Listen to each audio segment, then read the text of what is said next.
নবী, উম্মতের দরদি নবী, উম্মতদেরকে স্মরণ করায় দিয়েছেন আমার উম্মত। প্রত্যেকটা আলোচনার আগেই রাসূল বলতেন, আল্লাহ বলছেন ইত্তাকুল্লাহ, ভয় করো কাকে? তার নামটা জবান খুলে মোহাব্বতের সাথে বলেন, তিনি কে? আর জোরে বলেন, তিনি কে? এরপর আল্লাহ তাআলা বান্দা বান্দির প্রতি দরদি হয়ে বলেন, ওয়াল তানজুর নাফসুম মা কদ্দামাত লিগাদ, বান্দারে একটু ফিকির করো, একটু চিন্তা করো, আর কতদিন গাফেল থাকবে, আর কতদিন উদাসীন থাকবে বান্দারে, আর কতদিন আমি আল্লাহকে ভুলে থাকবে? আমার বান্দা, একটু আমি আল্লাহকে নিয়ে চিন্তা করো। ওয়াল তানজুর নাফসুম মা কদ্দামাত লিগাদ, আল্লাহ বলেন, ও বান্দা, আর একটু চিন্তা করো, তুমি আগামী কালের জন্য কি পাঠাইলা। এখানে খুব ভাবার বিষয়, আল্লাহ পাক রব্বুল আলামিন কিয়ামতের দিনকে আগামীকাল কেন বললেন?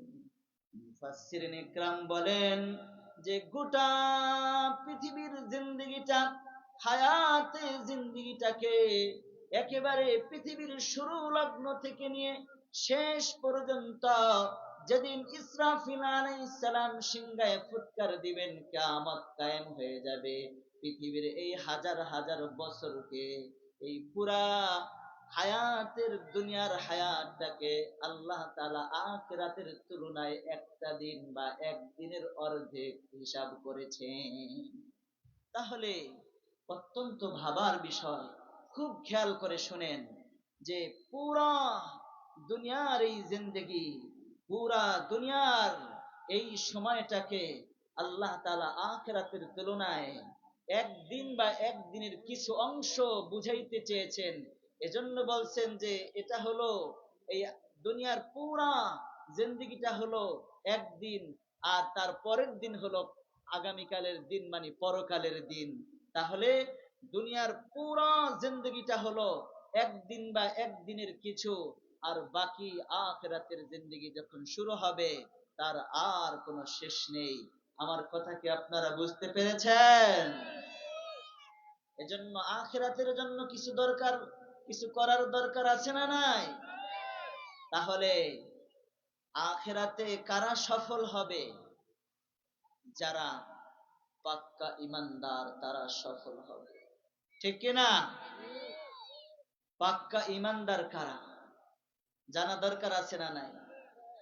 অনেক মানুষ দাবি করে, হুজুর নামাজ না পড়লে কি হবে, আমার ইমান পাক্কা। আছে না নাই? জোরে বলেন, আছে না নাই? অনেক মানুষ বলে, হুজুর কোরআন না পড়লে কি হবে, আমরা পাক্কা ইমানদার। আল্লাহ পাক রব্বুল আলামিন সূরাতুল আনফালের 2, 3 এবং 4 নাম্বার এই আয়াত তিনটির মধ্যে আল্লাহ পাক রব্বুল আলামিন বলেন, যাদের মধ্যে গুণ আছে 5টা, তারা হলো মুমিনে পাক্কা। জোরে বলেন, যাদের মধ্যে গুণ আছে কয়টা? তারা হলো মুমিনে পাক্কা। যাদের মধ্যে এই 5 গুণ নাই, তারা হলো মুমিন ফাক্কা। আর এরকম 5 গুণওয়ালা মুমিন যারা হবে, আল্লাহ পাক রব্বুল আলামিন বলেন, আমি তাদেরকে একটা সার্টিফিকেট দান করব। ওই সার্টিফিকেটের মধ্যে লেখা থাকবে, উলাইকা হুমুল মুমিনুনা হাক্কান।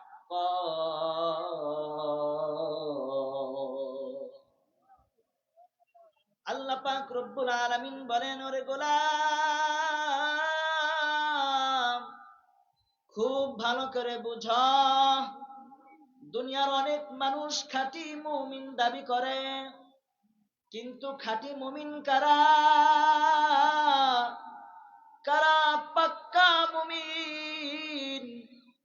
বলেন যাদের মধ্যে গুণ আছে কয়টা? যাদের মধ্যে গুণ নাই 5টা, তারা মুমিন ফাক্কা। এবার আপনারা প্রত্যেকেই মিলাই দেখেন, আমরা কি পাক্কা মুমিন নাকি ফাক্কা মুমিন?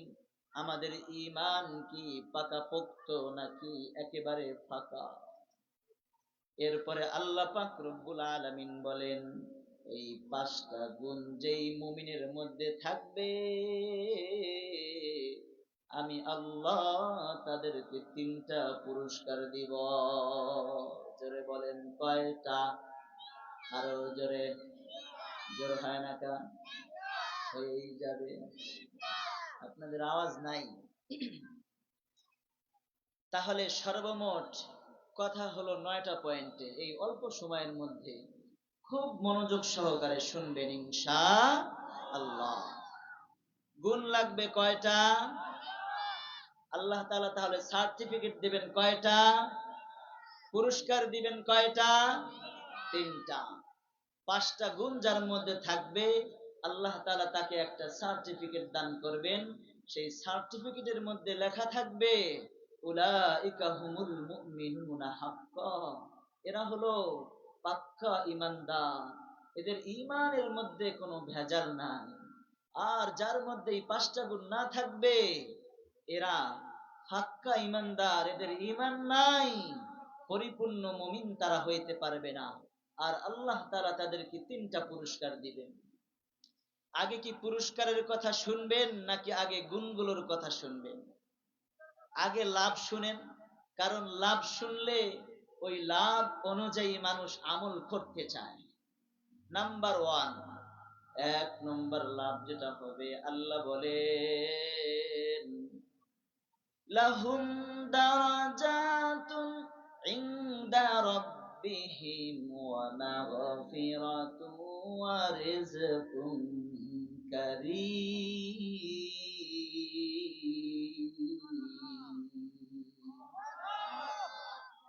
আল্লাহ পাক রব্বুল আলামিন বলেন, যাদের মধ্যে 5টা গুণ থাকবে তারা হলো পাক্কা মুমিন।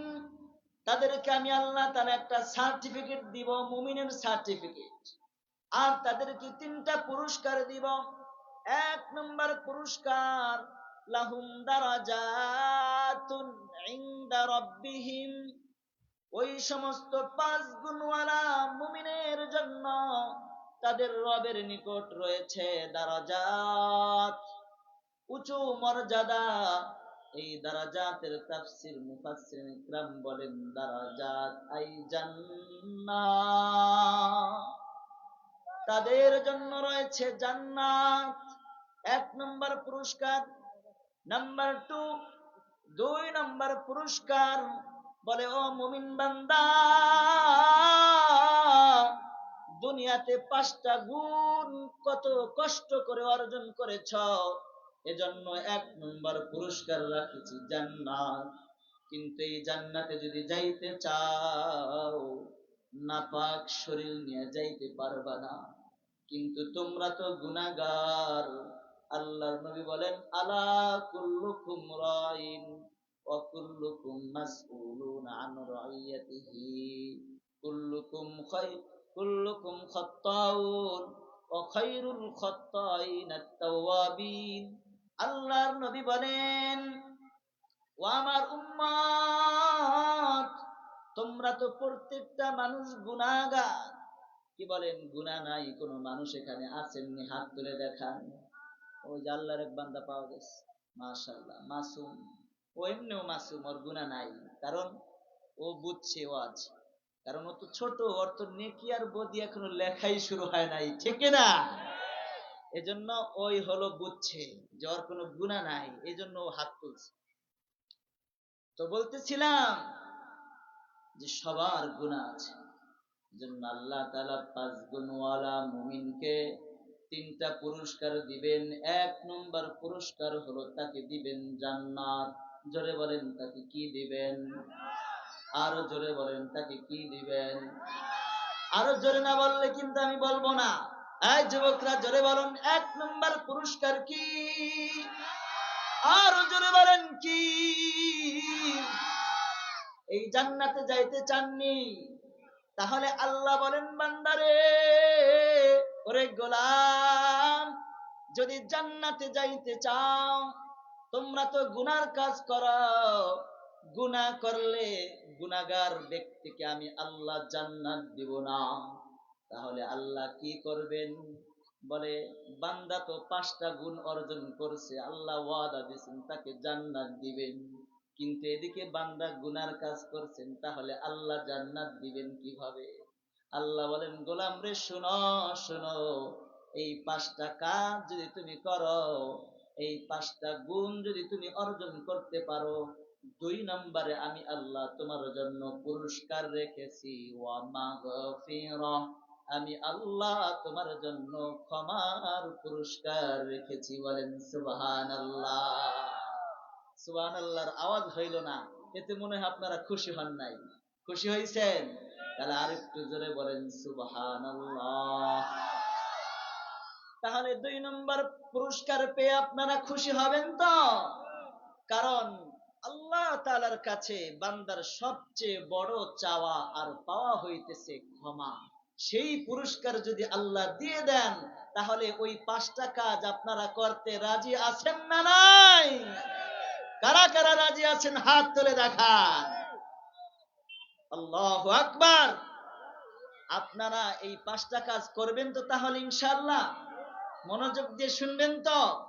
শেষ পর্যন্ত থাকবেন না ভাগবেন? তাহলে আসুন 3 নম্বর পুরস্কার আল্লাহ বলেন ওয়ারিজকুম কারীম, আমি আল্লাহ 3 নম্বর পুরস্কার রেখেছি তার জন্য, রিজকুম কারীম, সম্মানের রিজিক। এর অনেক ব্যাখ্যা আছে, এতদূর গেলে আমি আলোচনা শেষ করতে পারবো না। যে আয়াত আমি ধরেছি 2-3 ঘন্টা দরকার, কিন্তু সময় খুবই অল্প। আমার কত সময় বললো না তো, কয়টা পর্যন্ত বলবো? তো তাহলে ওই 5টা গুণের কথা এবার আমরা বলি। 5টা গুণ যারা অর্জন করবে, আল্লাহ তাআলা তাদেরকে কয়টা সার্টিফিকেট দিবেন? জোরে বলেন কয়টা? একটা সার্টিফিকেট দিবেন। কিসের সার্টিফিকেট? মুমিনের সার্টিফিকেট দিবেন। আল্লাহ ওই সার্টিফিকেট লিখে দিবেন, উলাইকা হুমুল মুমিনুনা হাক্কা, এরা হলো মুমিনে পাক্কা। আর যাদের মধ্যে এই 5 গুণ নেই, এরা হলো মুমিনে ফাক্কা। আর এই পাক্কা মুমিন যারা হবে, আল্লাহ তাআলা তাদেরকে 3টা পুরস্কার দিবেন। তাহলে এবার আসুন, ওই 5টা গুণ কি কি আমরা অর্জন করার জন্য তৈরি আছি তো ইনশাআল্লাহ? নাম্বার 1, আল্লাহ তাআলা বলেন ইন্নামাল মুমিনুনাল্লাযীনা ইযা যুকিরাল্লাহু ওয়াজিলাত কুলুবুহুম। 1 নম্বর প্রকৃত মুমিনের 1 নম্বর গুণ হলো, যখন তাদের সামনে আল্লাহর নাম নেওয়া হয়, তখন তাদের অন্তর কেঁপে ওঠে। কারণ কি? বলে কারণ হলো যে তাদের কলবটা আল্লাহর মহব্বত দ্বারা ভরপুর। জিকির করেন লা ইলাহা।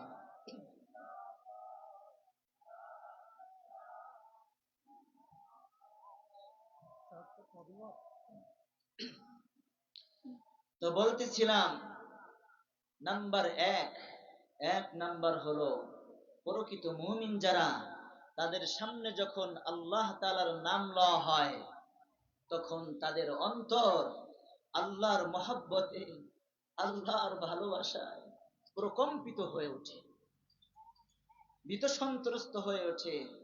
দেখবেন যার সাথে যার মহব্বত, তার নাম উচ্চারণ করলে কত ভালো লাগে, ঠিক কিনা? তো আল্লাহ তাআলার সাথে যাদের মহব্বত, গভীর ইশক, ভালোবাসা, মহব্বত, আল্লাহর নাম শোনা মাত্রই ওই মুমিনের হৃদয় প্রকম্পিত হয়ে ওঠে। বলেন ঠিক কি ঠিক না?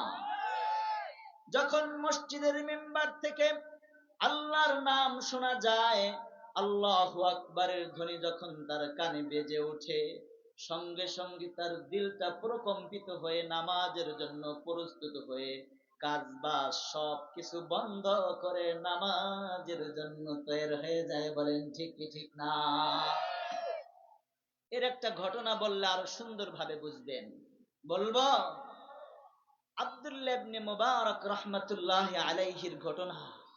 তিনি তো আব্দুল্লাহ ইবনে মুবারক জগৎ বিখ্যাত একজন হাদিস বিশারদের নাম, একজন বুজুর্গ আল্লাহওয়ালার নাম আব্দুল্লাহ ইবনে মুবারক রাহমাতুল্লাহি আলাইহি।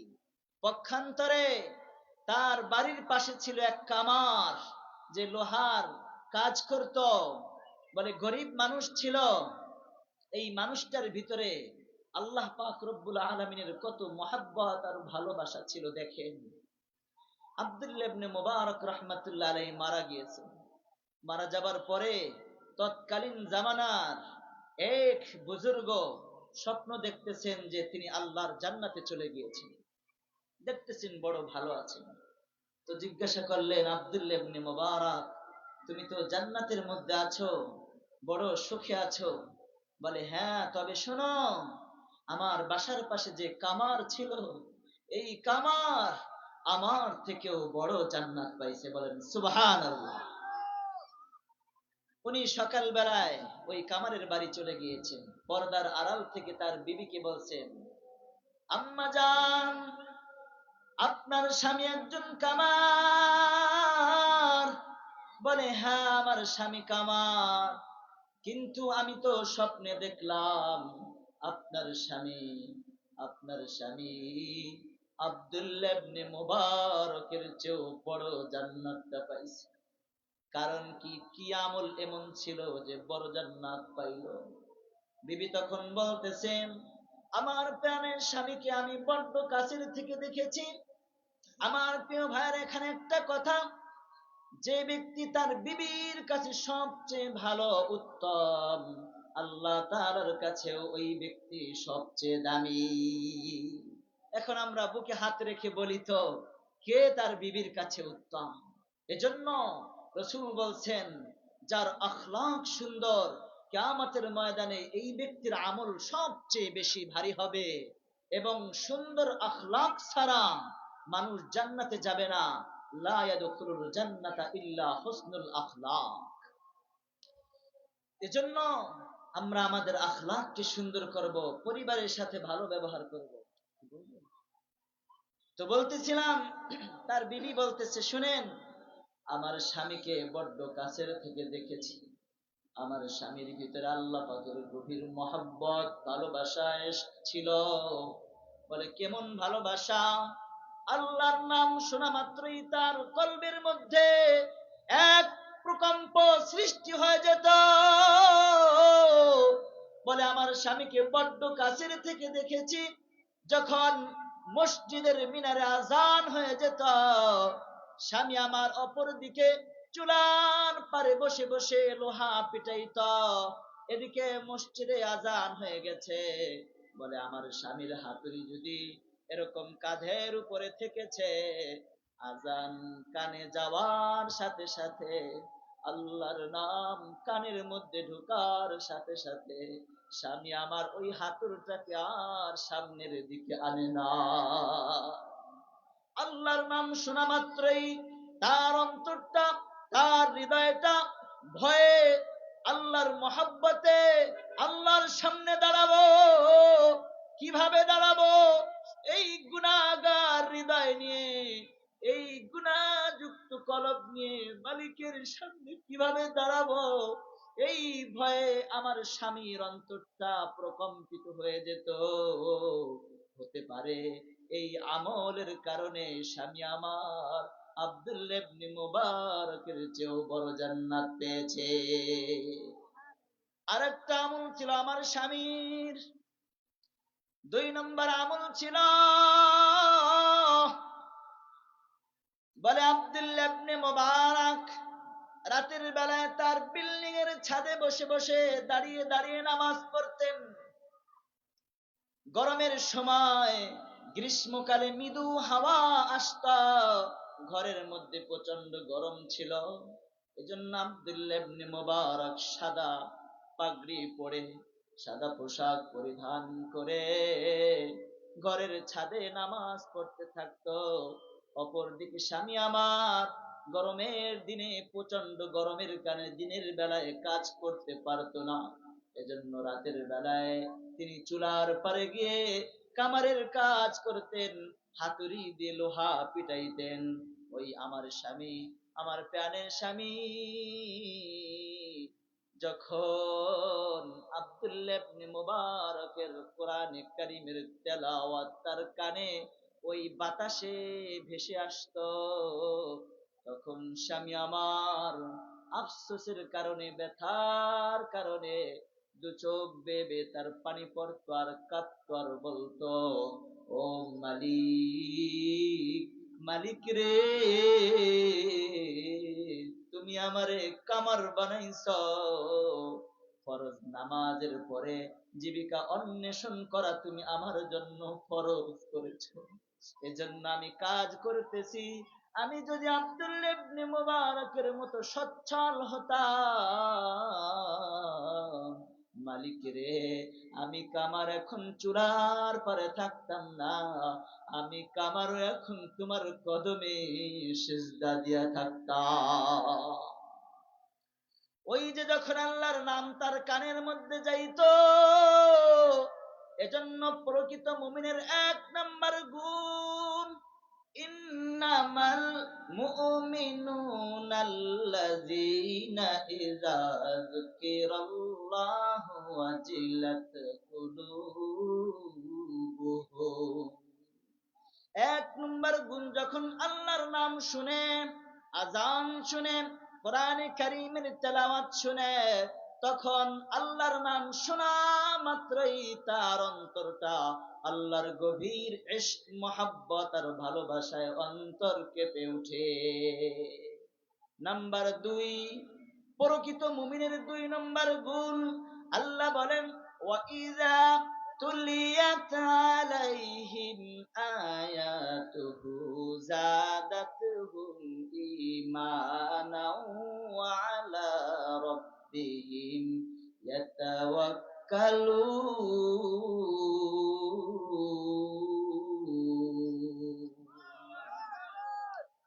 দুই নম্বর গুণ, প্রকৃত মুমিন কারা? দুই নম্বর গুণ হলো, যখন কোরআনে কারীমের তেলাওয়াত তাদের সামনে করা হয়, কোরআনে কারীমের তেলাওয়াত শোনার সাথে সাথে তাদের ঈমান বেড়ে যায়, তাদের ঈমান বেড়ে যায়। কোরআনে কারীম তেলাওয়াত শোনা মাত্রই তাদের ঈমান বেড়ে যায়। আল্লাহু আকবার। বলে কিভাবে ঈমান বেড়ে যায়? বলে মক্কার কাফের যারা ছিল তারাও জানে কোরআনে কারীম তেলাওয়াতের সময় মুমিনের ঈমান বেড়ে যায়। এজন্য আল্লাহর নবী মুহাম্মাদুর রাসূলুল্লাহ সাল্লাল্লাহু আলাইহি ওয়াসাল্লাম যখন কোরআনে কারীমের তেলাওয়াত করতেন, তার তেলাওয়াত শুনে শুনে হাজারো বেঈমান কালেমা পড়ে মুসলমান হয়ে যাইতে, বলেন ঠিক কি ঠিক না? এজন্য মক্কার কাফেররা বলল, এই শোনো,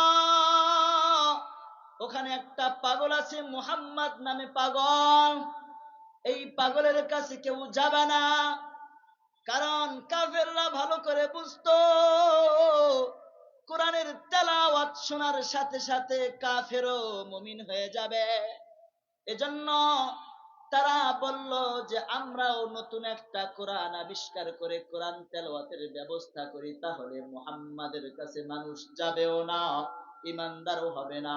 তখন তারা আরবের সবচেয়ে বড় সাহিত্যিক যে ছিল তখন, তার নাম হলো লাবিদ ইবনে রবি। এই রবিকে ডাকলো, ডাকার পর বলল, এই লাবিদ, তুমি কি মুহাম্মাদের মতো কোরআন বানাইতে পারবানি? বলেন, সে বলে, আরে বলো কি, পারবো না মানে? স্যাম্পল দাও, সেম টু সেম কোরআন বানায় দিব। বলে, স্যাম্পল যদি দেখতে হয় তাহলে মুহাম্মাদুর রাসূলুল্লাহ সাল্লাল্লাহু আলাইহি ওয়াসাল্লামের কাছে চলো। তো নিয়ে গেছে, যাওয়ার পরে বলতেছে, আচ্ছা মুহাম্মদ, তুমি কোরআন তেলাওয়াত শোনাও, আমাকে তোমার কোরআনের মতো কোরআন বানাইতে বলা হয়েছে, আমি তোমার মতো কোরআন বানায় দেখাবো। আল্লাহর নবী কোরআনে কারীমের সবচেয়ে ছোট্ট একটা সূরা তেলাওয়াত করলেন। আমার সাথে পড়েন, বিসমিল্লাহির রাহমানির রহিম, ইন্না আ'তাইনাকাল কাউসার ফাসাল্লি লিরাব্বিকা ওয়ানহার ইন্না শানিআকা হুয়াল আবতার। এই সূরা শেষ করতে দেরি। লাবিদ বিন রবি বলে, ওগো মুহাম্মদ, আগে কালেমা পড়া মুসলমান বানাও, বাকি কথা পরে হবে। এজন্যই আল্লাহ বলছেন, ওয়া ইযা তুলিয়াত আলাইহিম আয়াতুহু যাদাতহুম ঈমানা। প্রকৃত মুমিন যারা, তাদের 2 নম্বর গুণ হলো এই কোরআনে কারীম যখনই তেলাওয়াত করা হয় তাদের ঈমান বেড়ে যায়। তখন কাফেররা বলল, আচ্ছা শোনো, এটাই তো কাজ হইল না, যাকে আনছিলাম কোরআন বানানোর জন্য সেই কালেমা পড়ে মুসলমান হয়ে গেছে। এই লাবিদ বিন রবি, এমন কি দেখলা যে কালেমা পড়া মুসলমান হয়ে গেলা? বলে, লাইসা হাযা কালামুল বাশার, এটা কোনো মানব রচিত কোরআন নয়, এটা ঐশী গ্রন্থ, মহান আল্লাহ সুবহানাহু ওয়া তাআলার কালাম। তাই বুঝে ফেলছি, দেরি করলে সমস্যা আছে, এজন্য দ্রুত কালেমা পড়ে মুমিন হয়ে গেলাম। বলেন সুবহানাল্লাহ। তখন কাফেররা বলল, শোনো, মক্কার বড় বড় লিডাররা বলল, কি করা যায়? তখন তারা বলল, এই শোনো, আমরা একটা দল কায়েম করি। আর কাফেররা প্রত্যেকটা মানুষের কাছে বলল, ওয়াকালাল্লাযীনা কাফারু লা তাসমাউ লিহাযাল কুরআনি ওয়ালগাউ ফীহি লাআল্লাকুম তাগলিবুন। কাফেররা বলল, এই শোনো, তোমরা কোন কাফের যেন মুহাম্মাদের কোরআন তেলাওয়াত শুনতে না যায়। এই কথা প্রচার করতে লাগলো। আর বলল, যেখানেই কোরআনের তেলাওয়াত হয়, যেখানেই কোরআনের আলোচনা হয়, ওয়ালগাউ ফি, সেখানে গিয়ে হট্টগোল করবা, চিল্লাচিল্লি করবা, সেখানে গিয়ে তোমরা বিশৃঙ্খল ঘটাবা। আজকের এই বাংলাদেশেও যেখানে মাহফিল হয়, কোরআনের আওয়াজ হয়, কোরআনের মাহফিল হয়, ওরকম কাফের মার্কা কিছু মুসলমান এখনো আছে যারা এই কোরআনের মাহফিলে গিয়ে বাধা দেয়। চিৎকার মেরে বলেন ঠিক কি ঠিক না? যাদেরকে দেখবেন কোরআনের মাহফিলে গিয়ে বাধা দেয়, চিল্লাপাল্লা করে, আলেম ওলামার উপরে জবানকে দারাজ করে, এরা ওই আবু জাহেল, উতবা, শাইবা কাফেরের দোসর। বলেন ঠিক কি ঠিক না? এজন্য আমরা আমাদের সন্তানগুলোর ঈমান বাড়ুক, এটা চাই কি চাই না? তাহলে আমাদের সন্তানদেরকে মাদ্রাসায় দিব তো ইনশাআল্লাহ। মাদ্রাসায় দিলে আমার সন্তানের ঈমান যদি বেড়ে যায় তাহলে লাভ না ক্ষতি? কিন্তু কোন কাফের চায় না আপনার ছেলে কোরআন পড়ুক, তার ঈমান বেড়ে যাক, এটা চায় না। এজন্য সকাল সকাল আগে মক্তব ছিল, সেই মক্তবগুলো বন্ধ করে এক শ্রেণীর মানুষ ভোর থেকেই বিভিন্ন কোচিং এর নামে মক্তবকে বরবাদ করার জন্য, কোরআনের তেলাওয়াতকে বন্ধ করার জন্য তারা পায়তারা করতেছে। বলেন ঠিক কি ঠিক না? কিন্তু যারা সচ্চা মুসলমান, প্রকৃত মুসলমান, তারা নিজেরাও কোরআন তেলাওয়াত করবে, তাদের নিজেদের বাচ্চাদেরকেও কোরআনে কারীমের তেলাওয়াত শিখাবে। বলেন ঠিক কি ঠিক না? এজন্য আপনাদেরকে বলবো, আপনারা আপনাদের বাচ্চাকে এই দারুল উলুম হিফজুল কোরআন মাদ্রাসায় ভর্তি করবেন তো ইনশাআল্লাহ? তাদেরকে কোরআন শিখাবেন, কোরআনের হাফেজ বানাবেন, তাহলে কি ফায়দা, কি লাভ? দুনিয়াতেও ফায়দা হবে, আখিরাতেও ফায়দা হবে। তাফসীরে কাবীরের মধ্যে লিখেছেন আল্লামা ইমাম ফখরুদ্দিন রাজি রহমাতুল্লাহি আলাইহি বলেন, বিসমিল্লাহর তাফসীরের মধ্যে বলেছেন যে মূসা আলাইহিস সালাম একবার তিনি এক কবরের পাশ দিয়ে যাইতেছিলেন, এমন সময় তিনি দেখতেছেন এক কবরের মধ্যে আযাব হইতেছে। আল্লাহর নবী মূসা আলাইহিস সালাম কবরের আযাব যাওয়ার সময় দেখলেন, কিন্তু যখন ওই পথ দিয়ে তিনি আবার অতিক্রম করে এসেছেন, ফিরে এসেছেন, দেখলেন যে আজান হইতেছে। আমরা একটু সকলে নীরবতা পালন করি এবং আজানের জবাব দেই।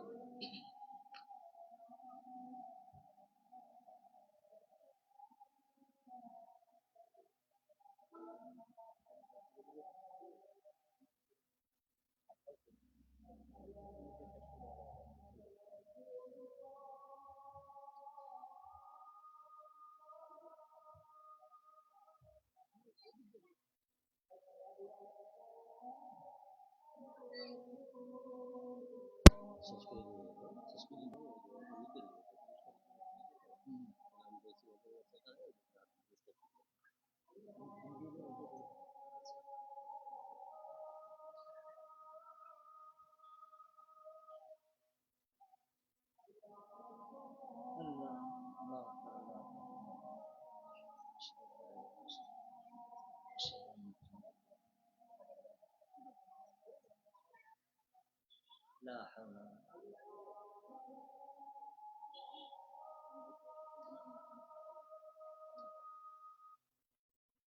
لا حول الله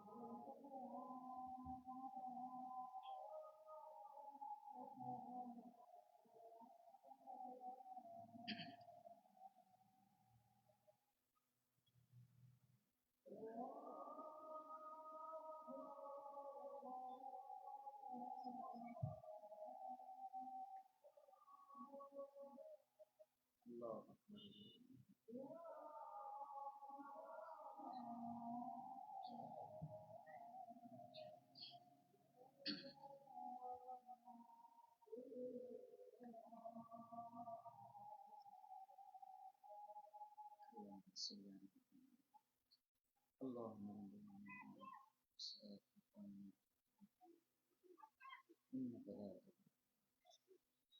যে ঘটনাটা আমি বলতেছিলাম শেষ করে দেই।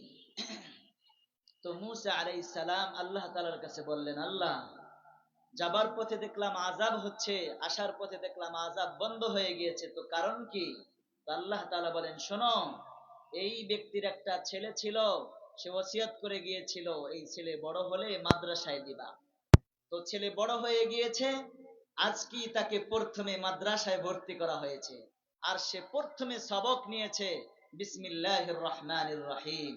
তো তার বাচ্চা একথা স্বীকার করছে যে আমি আল্লাহ রহমান, আমি রহিম। সুতরাং শোনো নবী মূসা, যেই বান্দা আমি আল্লাহকে রহমান বইলা রহিম বইলা স্বীকার করলো, আমি ওই ব্যক্তির বাবাকে কি করে আযাব দেই? যদি আমি আযাব দেই তাহলে তো আমার রহমান নামের এই বৈশিষ্ট্য, আমি রহমান হইতে পারি না, এজন্য আমি রহিমও হইতে পারি না, এজন্য আমি আল্লাহ তার কবরের আযাবকে বন্ধ করে দিয়েছি। বলেন সুবহানাল্লাহ। তো আমাদের এই লাভটা হবে যদি আমরাও আমাদের বাচ্চাগুলোকে কোরআন শেখাই, তাদের ঈমান বাড়বে এবং পরকালে আমাদের কবরের ভিতরে আমাদের নাজাতের জরিয়া হয়ে যাবে। আমাদের সকলকে আল্লাহ পাক রব্বুল আলামিন যা কিছু বললাম এর উপরে আমল করার তৌফিক দান করেন। ওয়া আখিরু দাওয়ানা আনিল হামদুলিল্লাহি রাব্বিল আলামিন।